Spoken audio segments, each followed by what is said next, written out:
Today on the TMZ Podcast. Hello and welcome to the TMZ Podcast. I'm Charlie Cotton and today I'm joined by Nikki Hendry. How are you, Nikki? I'm good. How are you? I'm good, thank you. So you're a bit of a Swiftie, I hear? No. I heard wrong that you're a Swiftie. I guess I'm a Swiftie now that she's with Travis Kelce. Oh, because you are, the fanfare from a few of you guys has been... No. I love Travis Kelce. I've been a Travis Kelce fan for years before he became as big as he is right now. My husband would always say if you were ever with someone else, it's Travis Kelce. We would watch football on Sundays and he was like, that's your man. I love this. So you're into that relationship for Travis Kelce side of Heck things. yeah. Okay, I thought you were Taylor Swift side. Okay. No. That's hilarious. Okay, we're going to talk about that. The coolest marriage ever just went down between two massive celebrity kids who both got married. But to begin with, Britney Spears, it's Happy Memoir Day. Oh, we meet again at this table about Britney. I know. Oh, you're lucky you're not here every day, Nikki. Yeah. It seems like... Seems like I had to argue with calling Wild, the producer, of it. Do we have to do... But we do have to do Britney because it's Memoir Day. The memoir comes out today. Yes. And there's some shocking new details that come out. I think the most shocking thing that came out of it was that JT texted her to break up, saying a 2-word sentence, "It's over!" Exclamation mark, exclamation mark, exclamation mark.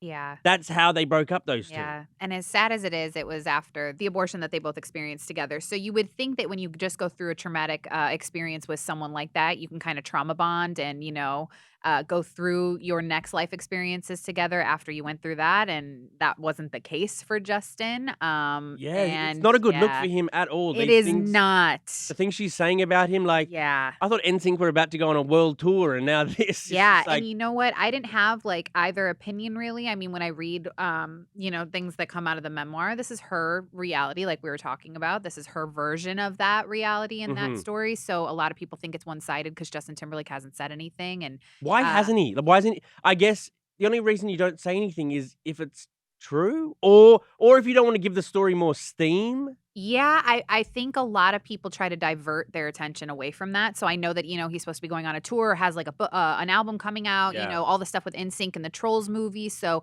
I feel like he's probably going to lean really heavy into those things and not put too much attention on something that happened so many years ago. She would have wished that he would have responded just because 100%. It would have been such great sort of publicity for the book. Yeah. But he didn't. But her former man, Sam Asghari, she only has lovely things to say about him in the book. Which is shocking because, we had sources telling us about the inside details of their split, when they had gotten through a divorce and it was getting really, really, really nasty. And there was a point when she was doing the memoir and writing it that she actually did some, adjustments to the segments that she felt needed adjusting. And Sam's part was supposedly supposed to be one of those ones that was supposed to get almost like a rewrite of what obviously just happened. But that didn't happen. I don't know what she may have added. Maybe she added that he was so great. I mean, I don't know. But I thought it was a really acrimonious split and he was trying to extort's not the right word, but get money out of her for a settlement for the divorce. But he only had lovely things to say about her when we saw him out, when we spoke to him. And now she's only got lovely things to say about him in the book, even though their relationship didn't end in a lovely way. It didn't. I smell like a settlement agreement. You can't trash me. I can't trash you. 100%. Let's just go our separate ways. Totally. I agree with that because, there was a point where I think we were even doing, we had gotten a story that she had gotten physical with him. He had bite marks and a bruised eye. So how do you not, talk about the negative times during that relationship? Everything in that whole Sam part. I mean, what did she say about him? That he was a gift from God. A gift from God. She said she was instantly smitten. She couldn't keep her hands off him. Or she said couldn't keep our hands off each other. Yes. And I will say this, the honeymoon phase usually typically ends for everyone, right? I mean, when you first got with Aaron, how lovely was it? And now you guys are married and you're going through real life stuff together. No, it's still not lovely. Always roses. Still roses. Oh, right. That's not what you said last time. What did I say last time? Oh, I'll bring the receipts. Oh, Aaron, I got you, girl. Roses. No. It's roses. It's all roses. No, marriage is tough. When you get married, there adds a certain level of, it's more magnified, I feel. Yeah. You're in doing this whole life thing together and making mutual decisions and things like like that. But I do think he was a gift to her. I mean, he got her through a lot of tough times with the conservatorship, and he was Totally, yeah. always by her side. He was always Team Britney, with all of the fans that were Team Britney, or Free Britney movement. So. Yeah, I agree with that. Good news is the book's already 40% off on Amazon. No. Yeah, you can get it for $20. Oh, it was more expensive than $20? I guess it was whatever 40% added to $20 Okay. or whatever that means. This is why we're journalists, because we don't do math, because you're any- speaking foreign to me. What else did she say? Oh, she was almost in The Notebook opposite Ryan Gosling. No way. I didn't don't know know? that. Yeah. No. It was between her and Rachel McAdams, and they went the other way. Wow. I mean, I can't even imagine that movie with Britney. Well, I mean, that was one of the biggest like rom-coms of my like childhood. You know what I Yeah. mean? Like it was a Yeah. massive movie. If she'd been in that too, I mean, Crossroads was a pretty big movie, wasn't it? Or not that big. No, yeah, no, it was huge back in the day. Yeah. And so, like, it would have been amazing if she was in Notebook. I mean, I'm glad Notebook is exactly how it is because Yeah. it is just like a piece of cinema history. Yeah. But if Britney Spears was in it, Yeah. I don't know. You know what else happened recently? Just to chuck in like a grab bag of Britney Spears stories. Yeah, I love it. She was pulled over by the cops. She's evidently not a very good driver because this is the second time of late that this happened. But she was going across those double lines, across the double lines when driving. The first time she was speeding. This recent time she was double lines, and the cops pulled her over, gave her a $327 Wait, fine. like the double lines that go left and right? Like Yeah, for the yeah. left lane and the right lane? Yeah. Oh, sometimes I go over the double lines on the highway for the what is that? For the carpool lane? Oh, Sometimes okay. I'll go through I'll like look behind me, make sure there's no cop, and then I'll just got out. You go in the double. Oh yeah. You Or go in the I'll go in and out.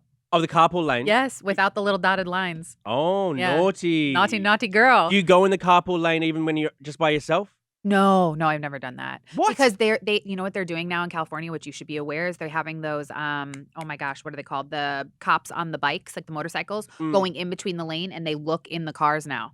Oh, really? Yes, it's happened multiple times. But it just takes so long not in that. I'll just put like my blow up dummy in the passenger should, seat. yeah. I Or got like a one ba- anyway, ooh, may as well. Keep the baby seat maybe facing like backwards and like the thing over it, like a baby sleeping. And in you the put like a back. toy baby in Yeah. there. Mhm. Oh my God. Gosh, Giving we're away cheating the all. system. Oh gosh, we better shut up. This is great ideas. On to our next story. Taylor Swift. She has an official biggest fan in the world.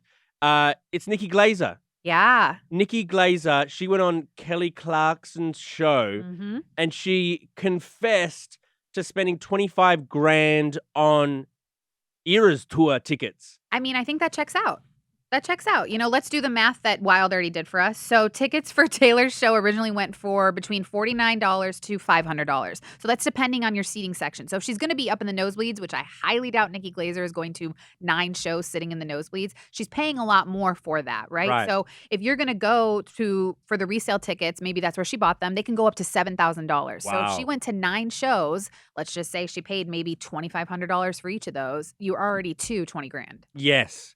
Oh my God, though. But it's a lot of money to spend It's on. a lot of money. That's But I will say She's got it this. probably. She was the way she phrased it was kind of crazy because she was on the Kelly Clarkson show and she was talking about how she could have used that money to freeze her eggs because she's almost 40, but she chose to spend it on Taylor Swift shows instead. Is that a good move? Is that a good move? Hey, you know what? Some people, go their life and think, okay, if I'm not going to be married by this time, I'm going to freeze my eggs. And sometimes your life situations may have changed your view on having kids. I mean, she's kind of blown up now. She's a comedian and she's choosing Taylor Swift shows over having she's choosing children. having memories with her girlfriends at Wow. Taylor Swift show. Wow. 9 shows. Is that really necessary? 9 shows? No, I don't think 9 be is honest- necessary. But you know what? There are some people who I work with, who go to concerts almost every single month. So I know, and they're going I to know. like SZA and these higher class acts. If she's the sort of person who's going to go to like nearly 10 Taylor Swift shows, Yeah. then it's probably going to be hard for her to find a guy No, who I wants to will, be with yeah. a crazy Swiftie. Yep. Like, do guys want to be with crazy Swifties? Like 10 shows? Like, I don't know that. Like, that's like a red flag alert, isn't it? No, I think it's fine. Would you be with a guy who had been to 10 Eras stops? I'm with a guy who watches basketball 24/7. We watch old basketball games. So yes, I know what the obsession with something looks like, and I'm okay with it. Okay. All right. Asked and answered. Oxtas. I felt like she was shooting her shot at Taylor. Like this whole thing with Travis has worked out so well because Travis kind of shot his shot at her like publicly. Yeah. Like, I really want to meet her. I really wanted to give her a friendship bracelet. Yeah. And look how well that's gone for Travis. Yeah. So I think Nikki Glaser going on Kelly Clarkson saying, look, I'm her biggest fan because of this, this, and this. I think she's trying to be her best friend and try to get, she's shooting a shot at Taylor. She has said it in the past that she wants to be her friend. Well, she's Yeah. like sending out She's the trying. bat signal again. You didn't hear it the first time. I mean, don't you give everyone don't you think it should give everyone like that hope of like, you know what, if you shoot your shot, there's 100% of the shots you don't take, right? right. You won't make. Then look at Travis. Taylor, if you want like a personal photographer or a personal camera guy with a funny accent to come and annoy you along the Eras tour, I'm not available, but I might be able to become available. I'll hand in my notice. It's all roses. Yeah, it's all roses. But wait, we need to talk about one of the biggest things that came out yesterday was a photo of Travis and Taylor Swift. She was showing some PDA in the photo. Now, granted, the photo is just of her kissing him on the cheek, but this goes a long way to say that all the people that said that this relationship was fake, myself included, this is starting to get a little more real. Yes. And I can back up my theory. I think she got some really good D from Travis Kelce. Whoa. And now this girl is sprung because she went into hiding for an entire year away from all the paparazzi when she was with her most recent man, Joe Alwyn. She never was going. We never out saw with her him. ever. Never. Is that because she wasn't getting good D? I don't know. Oh. I can't say for sure if this is true, but I think Travis Kelce has that motion in the ocean, and I think that she has had some good, and now she can't go back. He does seem, he's got that BDE. God, he's got, yes, and he's Heavy just got that BDE. swagger, and like, yeah. I bet he's packing heat, right, Nikki? I can only dream. Yeah, he's swagger. Like, I'm starting to, I mean, I really like them together. Yeah, they're cute. They're cute together. It feels like this might be it for her. They're very I excited. don't know. They both are very career-driven people, and as much as this is working right now, you know, with them going True. traveling back and forth to see each other, it's going to get exhausting. Sometimes their schedules are going to conflict, and then they're going to be fighting about why they didn't show up for each other and support them. Because when she goes back on tour too, yeah, well, apparently she's overseas. He's going to join him on tour. He's going to join her on tour sometime, apparently. It's going to be really hard for him unless he has a bye week because, I mean, he's getting prepared for the Super Bowl. They're supposed to be anticipated to be in the Super Bowl again. So yeah, it's going to be hard. It's going to be hard. It's not all roses. No, it's not. Except for me. Except for me. Okay. The coolest marriage ever went down earlier this month between Kurt Cobain's daughter and Tony Hawk's son. So that's Frances Bean Cobain and Riley Hawk. Yeah. This is just like a dream relationship. One of the biggest and best, most famous rock stars ever. His like model daughter with the best skateboarder ever, his skateboarding son. Like if there's a better, cooler match, I haven't heard of it. So I'm not very familiar. So with Tony Hawk's son, does he also skateboard? Yes. Okay. And is she a musician as well? She's like mainly like a model and an artist. Oh, okay. I sense a bit of nepotism from both these two. Oh, for sure, for sure. Because she's like not like that famous, even though she's got a famous last name, and he's not that famous as a skateboarder, even though he's got his dad. These are like the nepotism too, but they're so cool. So their wedding went down, and it was officiated by the frontman of REM, Michael Stipe. Oh, wow. That's actually really cool. Yeah, it is. You know, that's her godfather. That's her godfather. The only thing that not cool about this whole thing is that Drew Barrymore's her godmother. I like Drew. Controversial? That's a controversial take, Nikki.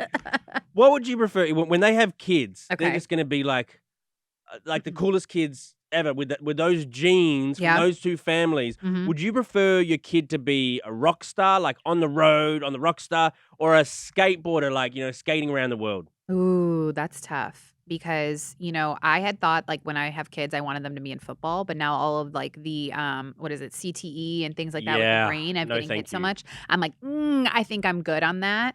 But every sport and every career, I guess, has their risks. And so I guess if I had to choose for them, which I'm not going to, I'm going to let them choose what they want to do. But I would probably maybe go rock star, even though that's kind of That's dangerous too, it's isn't it, kind though? of dangerous. Yeah. I mean, you get into a lot of the Hollywood, you know, previous rock stars who have died from, drugs and having Kurt. alcohol. And her dad. Yeah. Yeah. Yeah, it's the dangerous. Both of them are dangerous professions. So I thought it was like, well, I don't know if rock stars I being don't know, dangerous, but you're but, also you're out every night, drinking every night at the very least, on the road.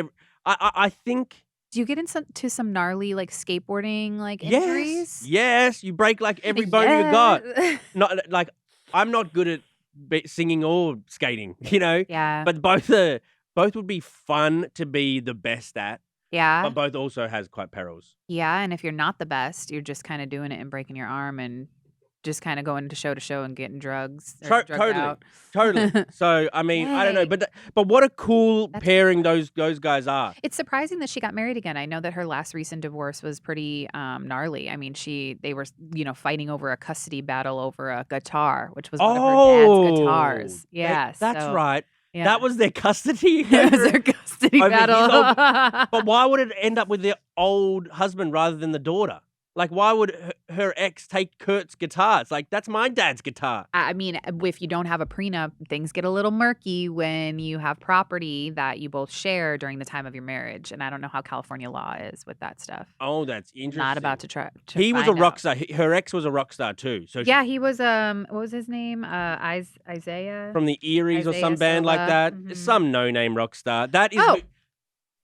Is that a big name? I don't know. I don't have all the facts, but I I don't have don't all know the if you facts. should call him no name. He was married to. I never have all the Cobain's facts. You just say things, Nikki, and try to slip on by. Then Oh God, what a way to end the podcast. Okay, Nikki, thank you very much, thank you. and we'll speak to you guys here tomorrow. Bye. Bye.